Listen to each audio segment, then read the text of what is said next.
Hello, hello, hello, and welcome everybody to the Sound of Succession, part of the Dragoncast series. I'm Jamie Easton, hanging around like the threat of nuclear war. It's me, Chris Mandle. Hello, and we are here to discuss Season 4, Episode 2 of Succession. I didn't actually catch the title of this episode. What was the title? No, I never do, because I feel like they don't really make a song and dance about it. No, they don't. We'll come back to that in a second. But anyway. Before then, Jamie, you haven't said anything since I sent you my audition tape. Yeah, about that, I mean, it was great, first of all. It was great. The hands, maybe a bit much, but we can solve them in a few years. A few years. What did the focus group say? The focus group, they were just old guys and twerps. They, I mean, nothing that can't be solved, I think, is the thing. Oh, okay, that's good to know, because I was just hoping. It has been a while. I was hoping to hear back from you. So. Can we just jump into that straight away? Because I've never felt so seen in my life. Anyone that has worked in television or the media or any form of creative art, my God, that screen test was excruciating. Now, I think I mentioned this boss of Sky Sports to you on maybe last week's episode, the guy called Vic Wakeling. And yet again, I'm reminded of Vic Wakeling. So Vic Wakeling was the head of Sky Sports for many, many years. And he used to do this thing at Sky when he was in charge. He would screen test like maybe 20 people a month. Mm-hmm. All of them staff, all of them like runners or just assistants or people from the kitchens. Anyone that he thought, you might look pretty good on camera. He would make you screen test for Sky Sports to be an anchor on Sky Sports News. He did it to me once as well. Like, I don't know. Really? What year was this? Oh, this must have been 2000. Okay. Maybe 2000, 2001 at a push. And so all these poor fuckers would have to put on their Sunday bests, go down to the studio and do some imaginary sports stories. And worst thing was they would play live. They would stream them live around every screen in Sky Sports. Can you imagine the horror shows that you saw? Why would they screen it to everyone? Why would they? I don't know. Just the culture. That was. I mean, nowadays. Like, what are you afraid of, kind of thing. Exactly. How much do you really want this kind of thing? That sounds horrible. I mean, I mean, nowadays you'd never do that, but back then it was kind of like, if you want to get on Sky Sports News, you got to do that. And at the time, it was kind of a big gig. And did people get in front of the camera from just being in the right place? Yeah, to his credit, he did kind of like did make some stars. Wow, I don't know who they were, but. That's what I was hoping, really, my whole career, that I'd get spotted in the kitchen washing out my mug and someone would say, you should be presenting the big breakfast, not sitting here tapping away in your emails. But her round of applause to her for that acting, because it was... Is this Zoe Winters? Yeah, Zoe. It was so pitch perfect. It was incredibly well done. It was... brilliantly observed. They must have sat down and watched a shitload of them, of bad kind of screen tests, because it was just perfect. There was, I don't know if you caught it later, I know I'm skipping ahead, later on where Greg and Tom are watching it alone in the office before Tom like passes the buck. You can hear her still talking in the background. I had to rewind it like 3 or 4 times because it was the funniest thing I'd ever heard. Where she pronounced it Pennsylvania, and she was like, and over in Pennsylvania and cunt Carolinas. Did you hear that? It was amazing. It was so. It must be so hard to act badly when you're a good actor like a good actor doing badly at something. There must be some blooper reels from Kerry from that Kerry and Greg scene. Also, I think. Just such a credit to them, where a lot of people have said like Kerry is gonna like rise through the ranks, maybe she'll be the successor. Yeah, and it's just so good to go the other way and go, she's actually really shit on camera, but she's really shit on camera, and also actually, she's a bit of a star fucker. That's what she wants to do. Yeah. But I thought that was, really interesting. I didn't have her down as, like, wanting to do that. So it was such a surprise. No. Right. My question, before we get into, like, the chronological stuff. Yeah. The question I got written down for Chris is Logan using her as a test for everyone, or does he genuinely want her to be on screen? Oh, I think he's a classic big boss where he doesn't want to have to make decisions like that with people. No, he doesn't want to make the decision. And I think he is using her to gauge how much of a lickspittle Tom is. Yeah. And, when I was watching it, I just thought, I know Tom is a bit wet, but he can say, I don't think she's right. Yeah.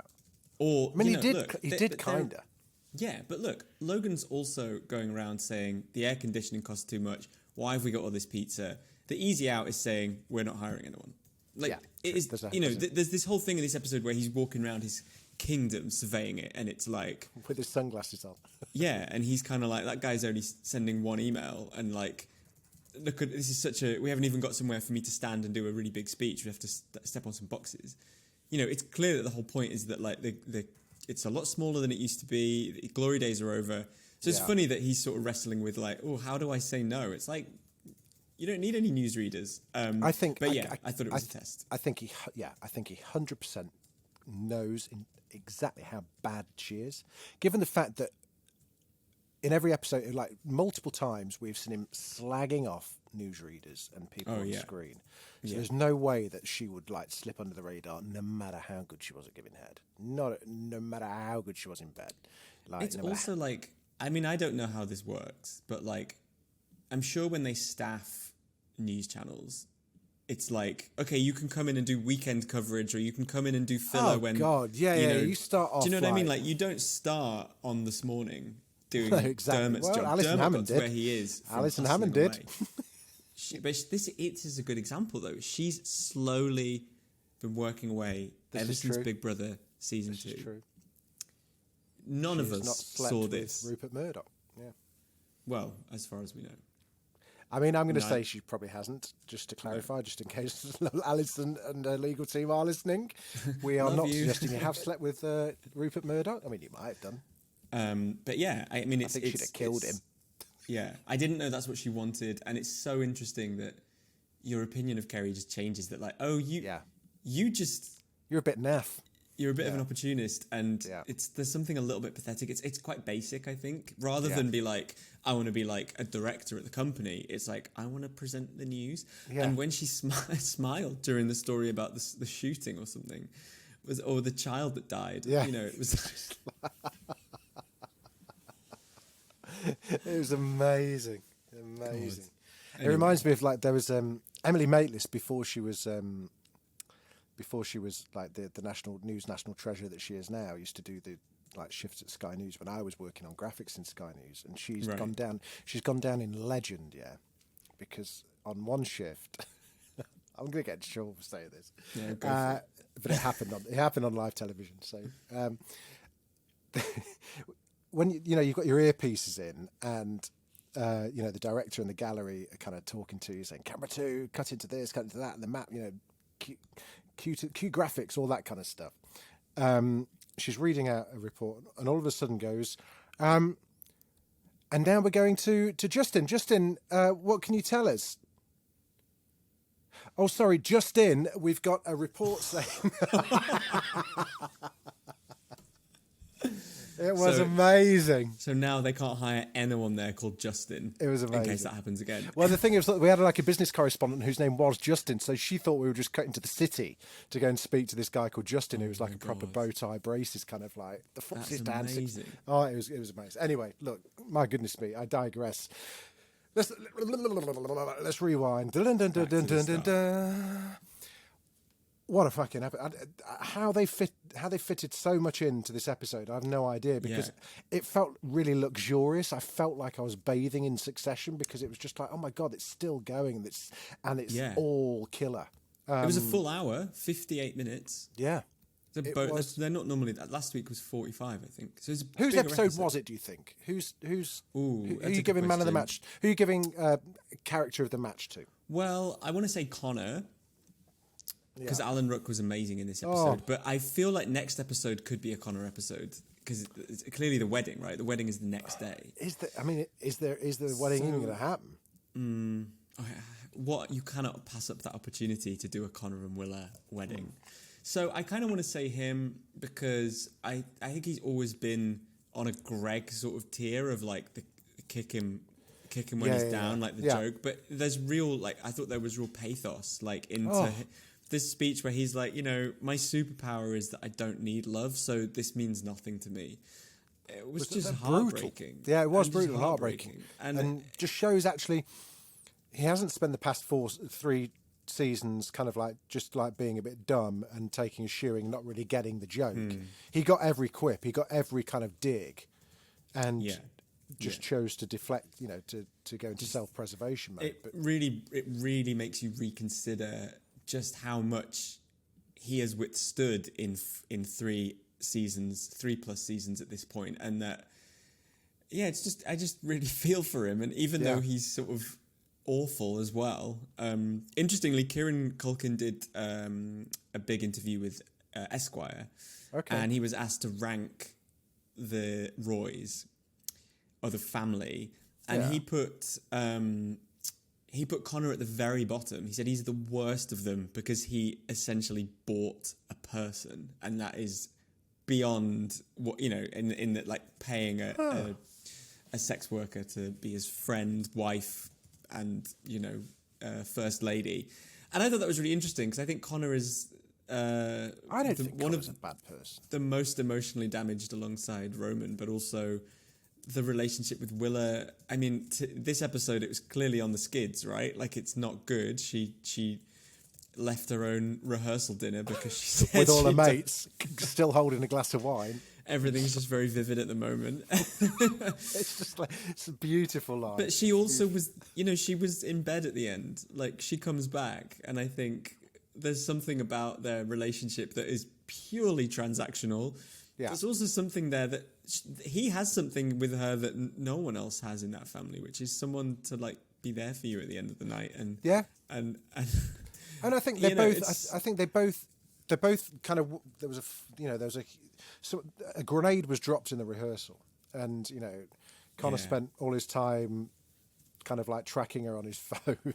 It's like, this is just she's like in an aquarium. It must be a she's drug in an aquarium retail centre. Is that a drug thing? And then he said, she's in the river. Oh no, she's on a bridge. It's a bridge.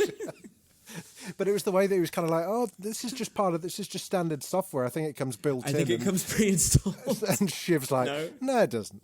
It doesn't.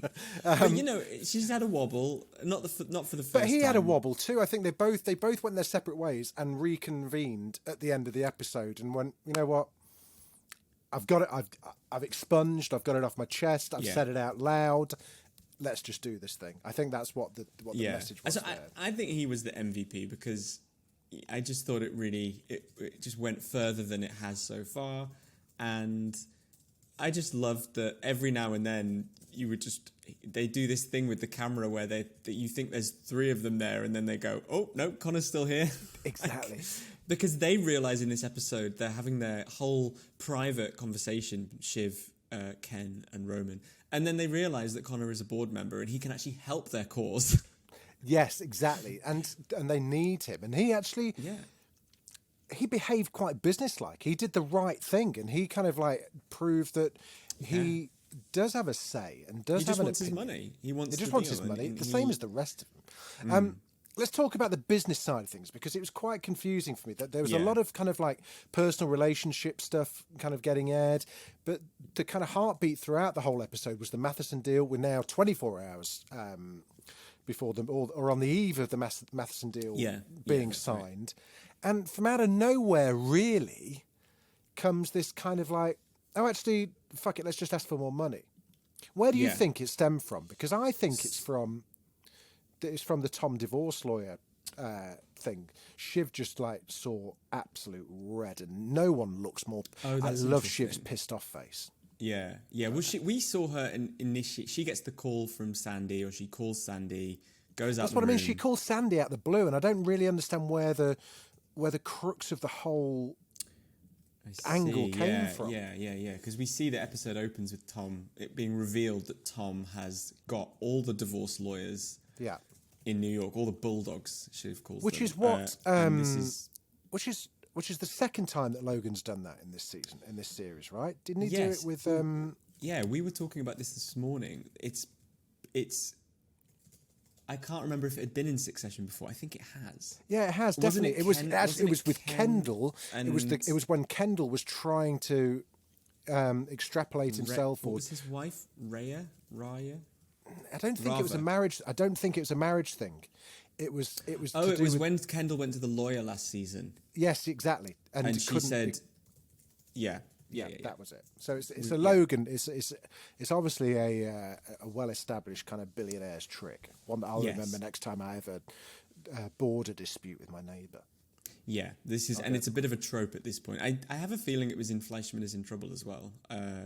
If certainly the book, if not the series. Okay. That this thing of like, I've spoke to all the lawyers, so they are engaged with me in theory, which means they can't engage with you. So Tom's kind of taken a leaf out of Logan's book.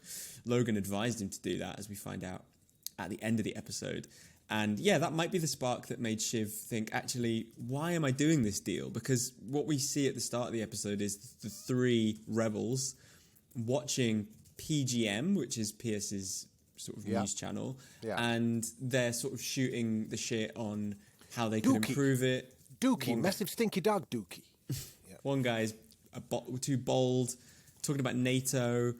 Ken's should be talking about Africa, Sub-Sahara, Africa, East Sahara, West Sahara. You'd listen to that, right? You would not. Homework the show is the working title, and they've got first of all, no expertise running a news channel. Yeah.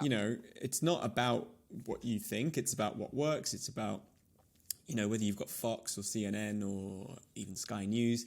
They know what the brand is, and they know what the audience wants, and a lot of it is giving people what they tune in for, because if not, they'll go somewhere else. This is how global to hyper local is not a great tagline. Yeah. And I think, not that we have to get too chin strokey about it, but you look at something like GB News. Look, everyone laughs at it, but some people want confirmation bias. They want to see the thing that they believe. Yeah. And that's why people watch it. That's why people engage with that. It's not designed to be a news channel for everyone. And so it's interesting that they're sort of they seem so bored at the start of the episode. Even the prospect of having to rebrand it. Oh, I don't like I don't like this, and we should get rid of those people. So I think part of Shiv's idea is just, what if we just poke Dad in the eye again and try and fuck him over? But yeah, it's a weird. You predicted Sandy and Stewie would come back. I did. In some significant way. Yeah, so the business side of things, so they just want more money. That's all they want. And actually, Logan kind of respects that play when he finds out about it. It's like, yeah, that's smart. Yeah, that's a pretty good thing to want. Matheson phoning Kendall was a surprise. I didn't realise they were still in touch, and he looked he's never rough. been really... I mean, Ken knew him... He came to Ken's birthday party, but I thought Roman was the sort of one that had his ear. And so I think what I liked about this episode is there was a few times where between Roman, Ken and Shiv, it was revealed that they all were doing more than they were letting on, and that there was a lot of crossed wires. Roman having texted Logan on his birthday. It's not very stable. But I think they all lack any conviction.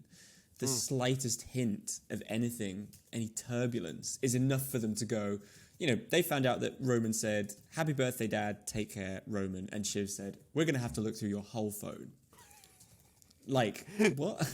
Exactly. And it was just like, well, we can't trust you. So I think they're all, the idea of going against the deal is just A, fuck over Dad, B, get more money, and C, like, even if they torpedo the deal, which is what we get the impression from Matheson's call with Kendall, they don't seem to mind, because I don't think they actually want I think that badly. I think you're right. They've spent a morning kind of watching the news, and it's like, oh God, this isn't great. We don't want to run a business. Yeah, exactly.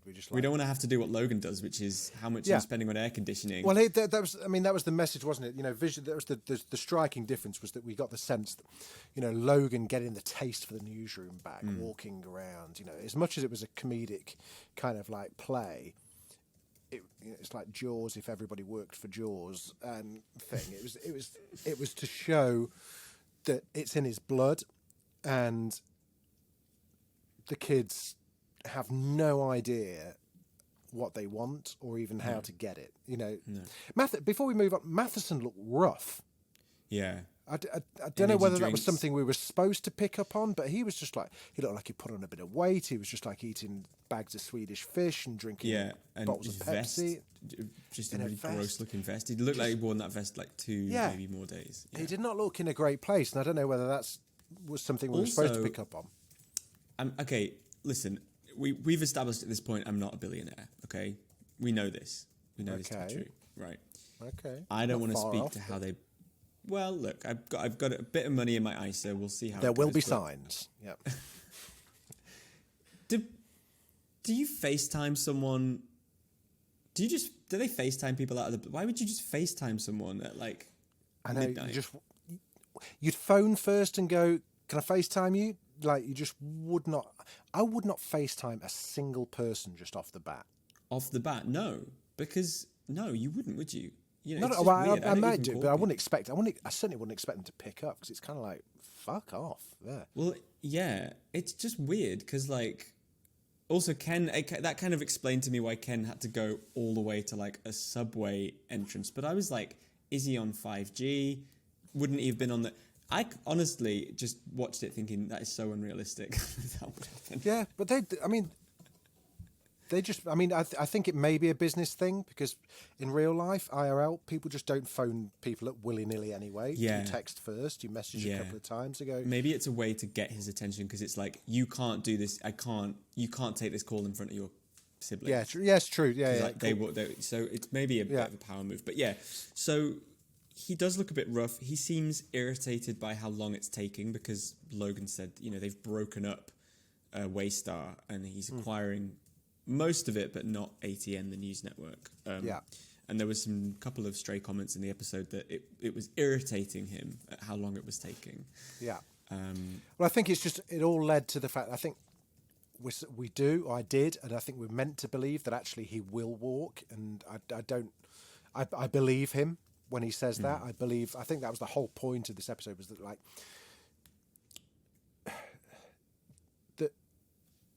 they're just playing with fire, and it's all going to go horribly wrong. They think the kids have got a taste for victory after kind of the Pierce deal, and think they're kind of big shots, but don't quite realise just how precarious their situation is. Yes, I think they thought the Alliance, because they've been cut out of a lot of the deal making on this last season, I think they thought it was a lot healthier than it was, and I think seeing how tetchy he is a real gift, because Ken has always wanted to be able to fuck his dad over on a scale this size. Yeah. So it's a real welcome invitation. But again, we've got these 3 siblings that he does. No one else wants to do that in that point, and so he has to hide the fact that he got that call. And it was kind of done. Stewie and Sandy say, "Look, we want to object to the sale."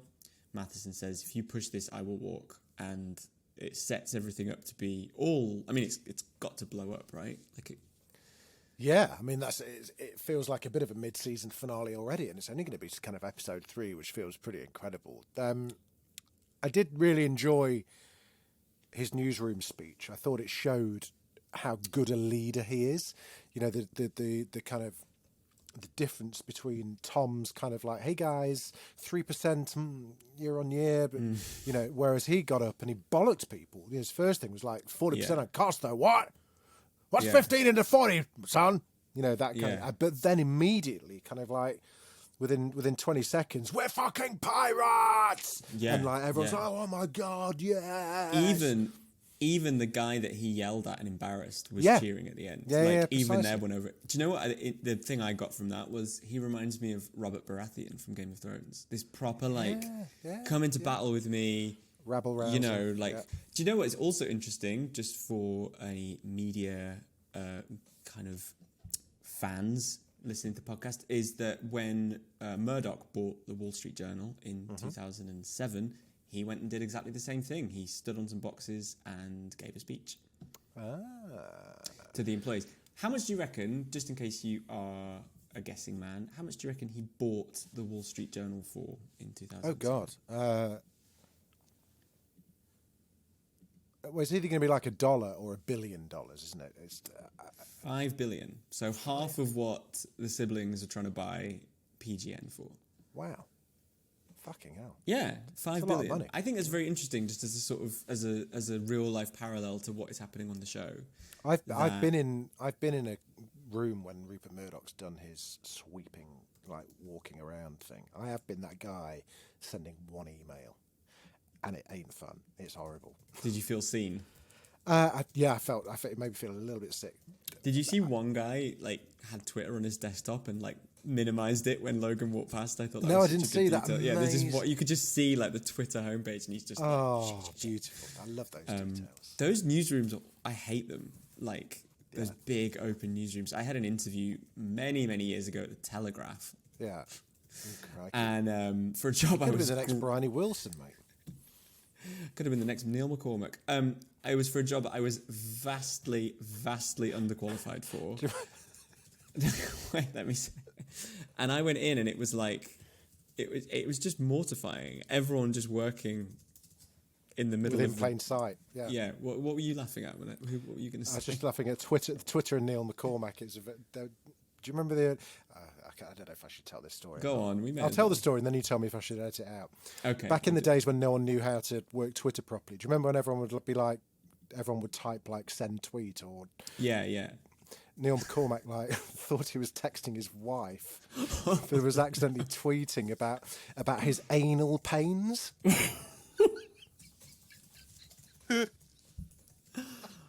Oh my God. And he was like, and I just can't seem to shake off these anal pains.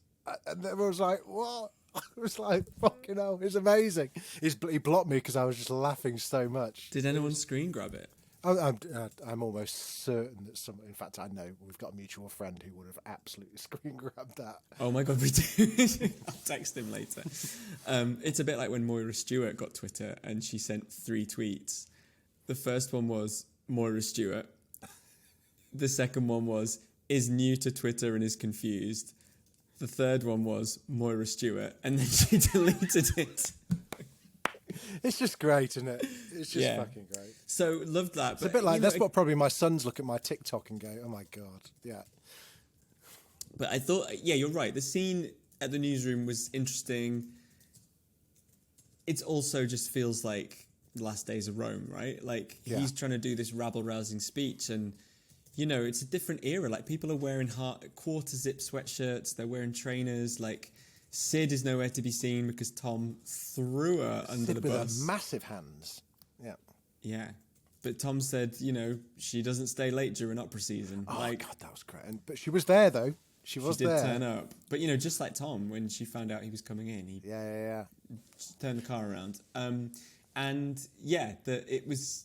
I feel like we haven't really spent much time in that office. I guess maybe last season, just because of COVID, they didn't do much filming. I guess they wouldn't have had any of the people. But so the deal is tenuous, right? We know that, and I mean, it's sort of a fool's errand to think after last episode that it was really going to lead to the siblings having their own media company, which is kind of what they constantly set you up to expect things, and then they go, no, that's probably not going to happen now.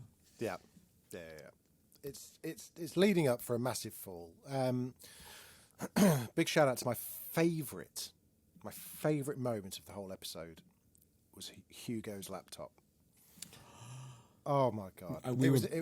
It was on par with the dick pic. It was just maybe not quite as severe as the dick pic, but it was brilliantly written, brilliantly performed. It was that thing where, you know, they allowed the audience, they allowed the viewers to join the dots about 5 seconds before it actually played out. So you knew the laptop was shut, and I loved it because it was such a specific technical thing that everyone knows is going to happen. Is that the second he opens the laptop lid just a little bit, it's going to start playing again from where he left off. And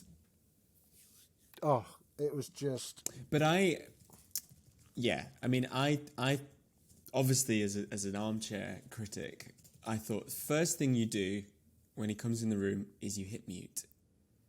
Right? You hit mute. Yeah. That gives you time to close the window. Yeah. And then... It was a bit of a rookie error, but he's old. It was. You know? He is. And also, listen, I'd be doing that on WhatsApp. Not on the work computer. This is true, yeah. It's Jerry got the brunt of this, though. Later in the episode... Jerry's out. She's fucked. She's out of it. But is it because he said that Jerry told him a joke? Frank said, like, Jerry sort of said something funny. And so Logan thinks... You see, I don't know... No, because he said something else in that scene where... He's like, "What's the matter? You can't wait for me to get rid of me?" Or something. So I think Jerry's part of the. I think Jerry's been maybe a part of the deal where Matheson gets Jerry to run things. I think Jerry's going to get.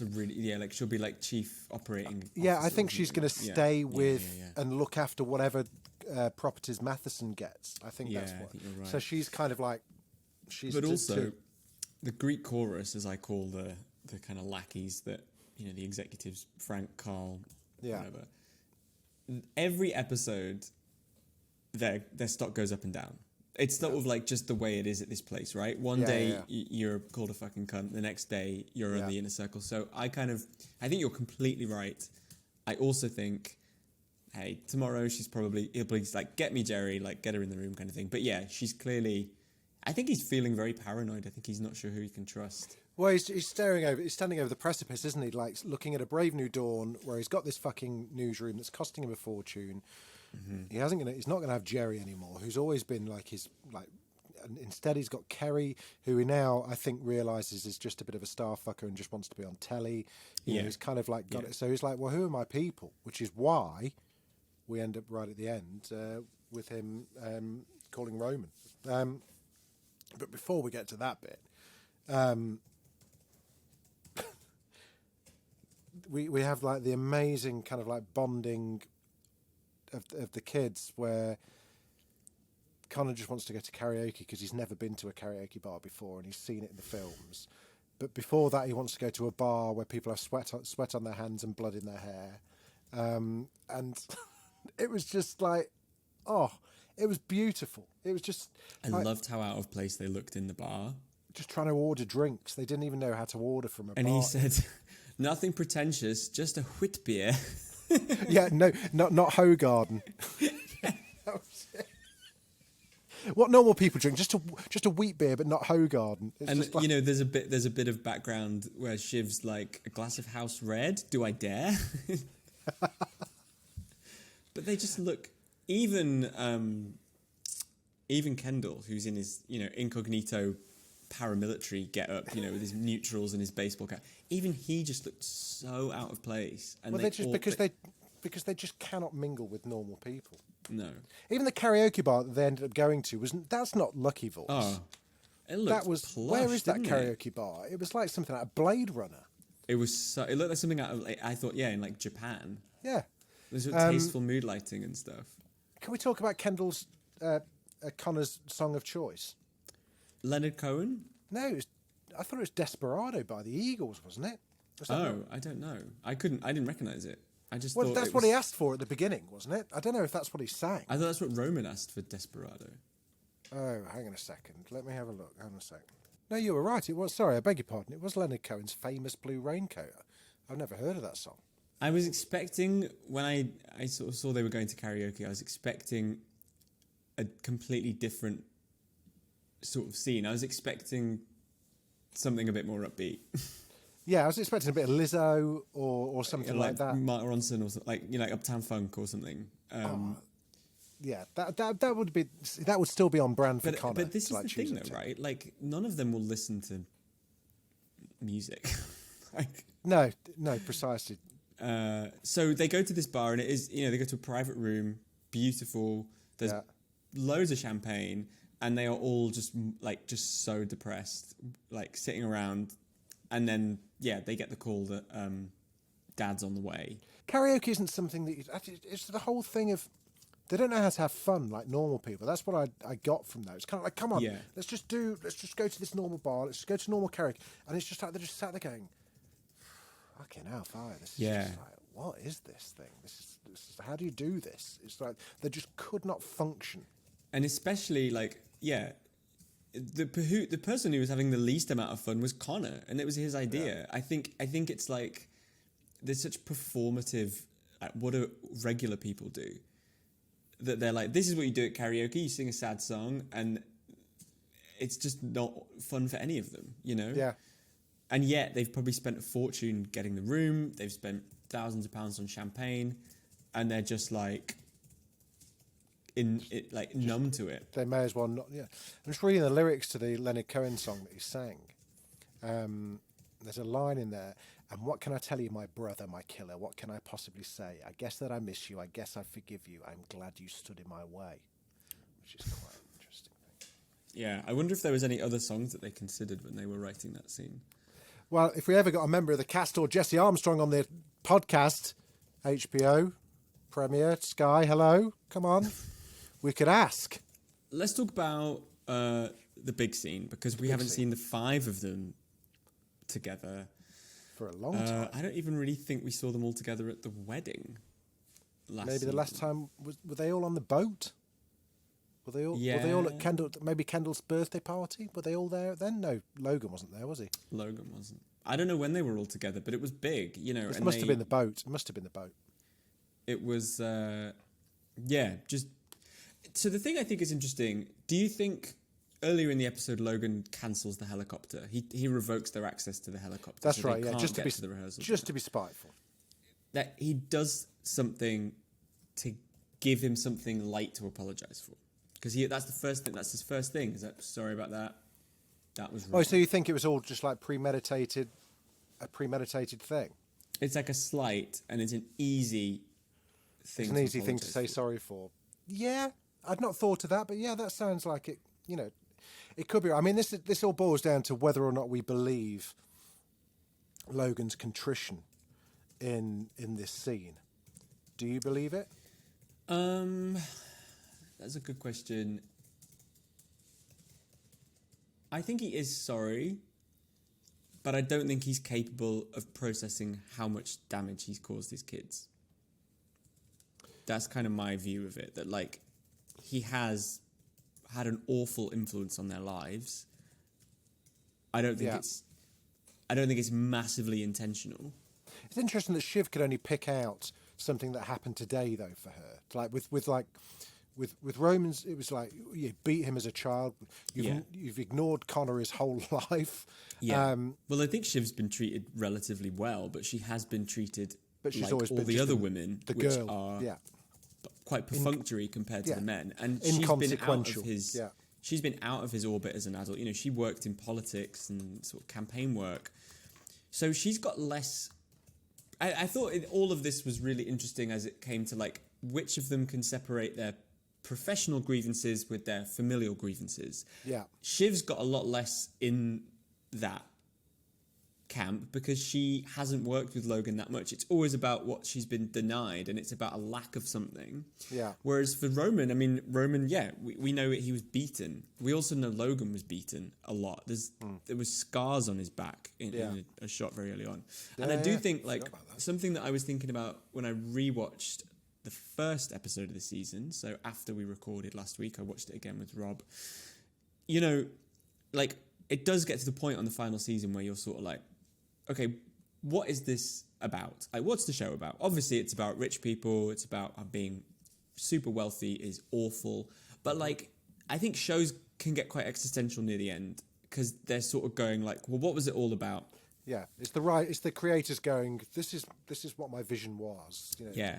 Yeah. This is the story we've been telling the whole time, but you've actually just thought we were telling you a story about something else. And I do think... I thought it last week. I think it even more so after this episode because they brought up the beatings. I think it is really a story about abuse and neglect. And Logan's like weaponized against his kids because he was abused as a kid and he was beaten, and it never goes away. It's a constant cycle of the kids getting awful treatment and then getting over it and going back. And we saw it again at the end of the episode. Roman breaks the Rebel Alliance, goes back to his dad. And so I do think that seems to be what they're getting at. It seems a lot weightier this season than last season was a little more light on its feet. Yeah. And I think it just feels like, it feels really important. So back to your question, does he mean it? I think he does mean he's sorry, but I just don't think he understands the extent of the harm he's caused, essentially. Yeah, I also, yeah, I think he just thinks it's kind of like, well, just get over it, which is quite an old school way of thinking about it. I also think it was also his last ditch. He was just like, right, I'm going to give you, this is your last chance now, because otherwise I'm really going to tell you what I think. Now, I loved that bit. I loved that episode because that scene, because he really got to them. It's like, we had everything else. You fucking lost. Congratulations on picking the biggest number, you fucking morons. All of that stuff was like water off ducks back. They were kind of like, when they were like listening, when they said that, Shiv was like, ha ha ha, like they're all like laughing at each other. When he turned around and just says, because he spoke the truth to them, and it was so well done, where he was just like, I love you, but you're not serious people. And it was just like fucking brutal. Just absolutely destroyed them because they know deep down that they're just pretending they're just playing at this, and they can say the bigger number, but they cannot run a news organization. Yeah, and they don't want to. No, they don't want to do. They don't even want to do their startup that is the New Yorker meets Substack meets Superdrug meets Topshop. They don't want to do that either. No, but it's like they're stuck in this cycle where they think they're successful and they're not. None of them are successful. Shiv maybe arguably was successful in a different field. She's given that up. The episode also I checked during our recording is called The Serious People. Is it? Oh, brilliant. But yeah, I mean, it was the most devastating thing he could say. Yeah. And, this is someone who is like outbursts, he's violent, he screams. It was the most calm thing he said. I love you, but you're not serious people. Yeah. It was just such a I think it really got under their skin as well. Yeah, when they left, you could, Shiv's reaction was just, she was hurt by that, because it was just like, oh, fuck, he's really seen through his... And it's just, I think, like, one of the other thoughts I had is just that, because I don't know how this show's going to end, but it's mutual destruction of this company, because...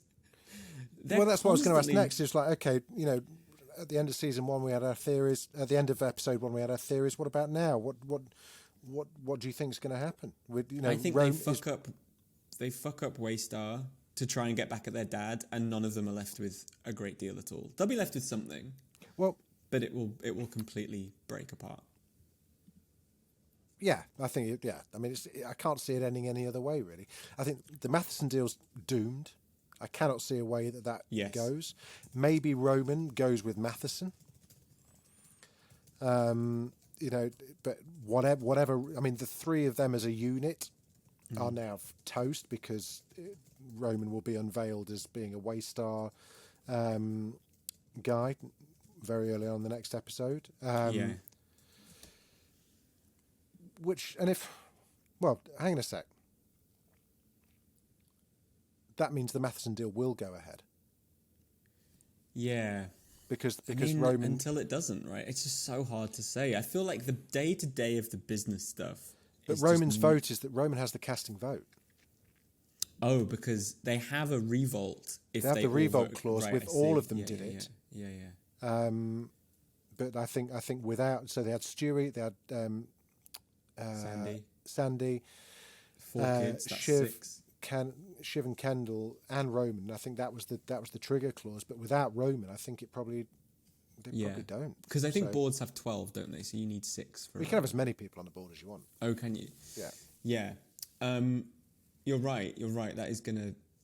The revolt's kind of been killed in its tracks. Yeah. But the Matheson deal, it might not happen. I think just feel like it's going to end. They're all still in and around Waystar.